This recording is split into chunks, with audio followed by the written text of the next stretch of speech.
Littleton Coin Company is ringing in the holiday season with daily deals. Visit littletoncoin.com for at least 15% off select products now through November 28th. Save on your favorite coins, such as Morgan Silver Dollars, Kennedy Half Dollars, commemorative quarters, and much more. But hurry, each day offers a new deal you don't want to miss. Visit us now at littletoncoin.com. That's littletoncoin.com. Littleton Coin Company, serving collectors since 1945.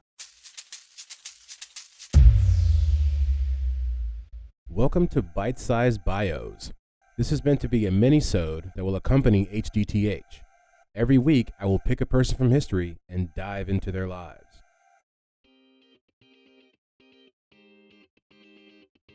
Hey guys, and welcome back to another minisode, Bite-Sized Bios we got here for you. We're going to take a small bite out of some profiles in history and try to tell you, I guess, as much as we can in about 5 to 7 minutes about these people's entire lives. And that's kind of the fun of this. It's kind of where the same idea of where the idea of the roundup came from, which was a segment on the main podcast, which is how can we fit as much information in a small amount of time. I think it's more fun that way. Instead of sitting here and just trying to drone on and on and on, let me tell you about this and what happened with this person at this time. And I was like, no, let me take all of their life and kind of condense it into a 5 to 6 minute segment and see where we get. So for today, we're doing Oprah Winfrey. This is the number 3 of the Bite-Sized Bios, BSB. And if you have anybody that you would like to see profiled in 5 to 7 minutes, please put it on the Twitter page. Let me know what you think. But yeah, without further ado, here's this week's episode.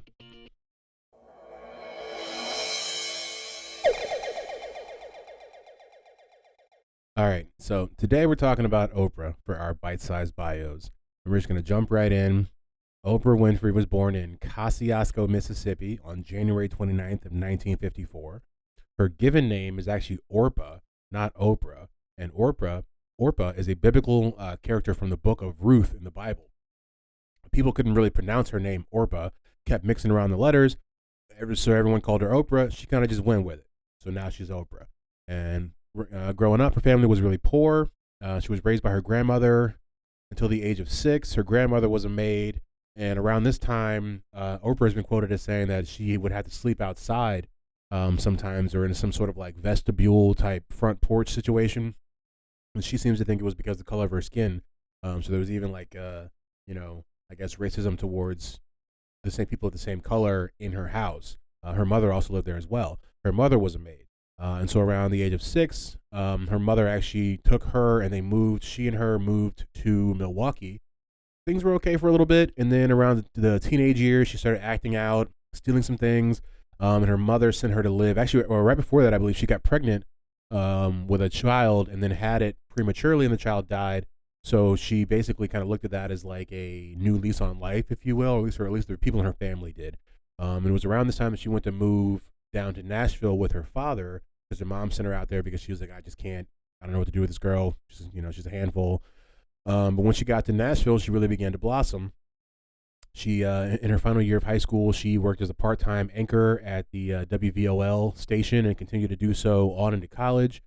She ended up being crowned Miss Black Tennessee, I believe in the early 80s or late 70s. Let's see. She worked in radio from the age of 16 forward. She obtained a full-ride scholarship to Tennessee State University and majored in communication, but she wouldn't actually receive her degree until 1987. And she talks about her college time here in an interview that I found from Stanford. And Mr. Cox said to me, the same professor said you can't draw a straight line with a ruler. He said, I came back from taking this phone call, and he said, who is that? I said, there's this guy at CBS. He keeps calling me and wants me to interview for a job. And Mr. Cox said, that is why you go to school, fool.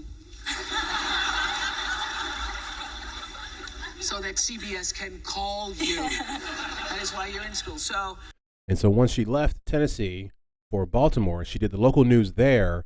But basically, in the way and this is more from her words than me just trying to speculate. But she's saying basically they didn't really like her on the local news there, and they didn't want to let her out of her contract. So instead of doing that, they put her on a talk show called People Are Talking with this guy. It was her and another guy, and she even mentions how that guy was getting paid way more than she was. And that was her first foray into the entire talk show format. And so from there, she actually, once her contract is up, she goes from Baltimore to Chicago. And once she gets to Chicago, She's given a spot on the talk show in the morning called AM Chicago in January of 1984. And this led her to be cast in the movie Color Purple, for which she was nominated for an Oscar. And 2 years later, I thought this was really interesting. I didn't know this is like the real impetus or the foundation of what is the Oprah Winfrey Show. The foundation of it is basically AM Chicago. So 2 years after she got there, they renamed AM Chicago to the Oprah Winfrey Show, and then doubled its time limit by, or just doubled the time limit. It went from 30 minutes to an hour. So if you've ever wondered where the Oprah Winfrey Show came from, it used to be called AM Chicago, but she was just so good at what she did, they had to name it after her, basically. At the age of 32, Winfrey became the first African-American nationally syndicated television host. She ended up being the number one nationally syndicated television host across the country, regardless of race, pretty much not too long after that. She also launched a television company, which made her the first black person and third woman to control her own major studio. And this would catapult her into international fame. This is kind of when Oprah starts to become a household name.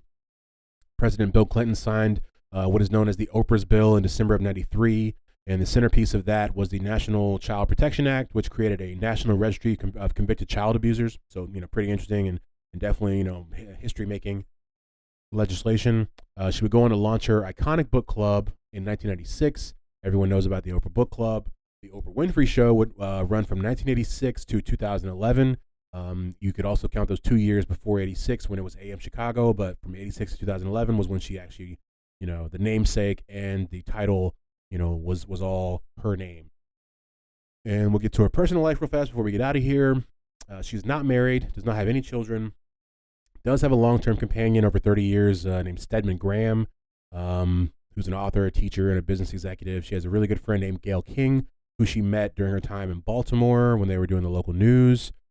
She would go on to create her own network as well as creating the Oxygen Network, or co-creating that.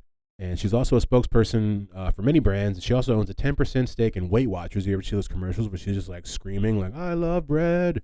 You can have bread, chips, and all that. Like, that's totally her brand. And the last thing about her before we get out of here is her net worth. She's worth about $2.5 billion.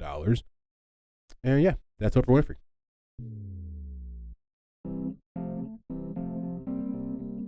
All right.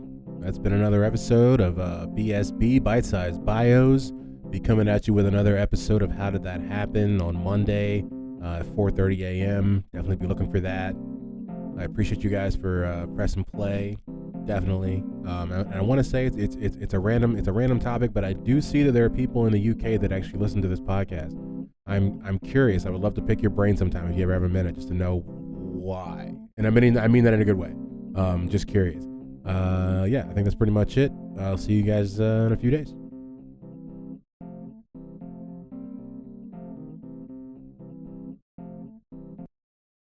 With the Lucky Land Slots, you can get lucky just about anywhere.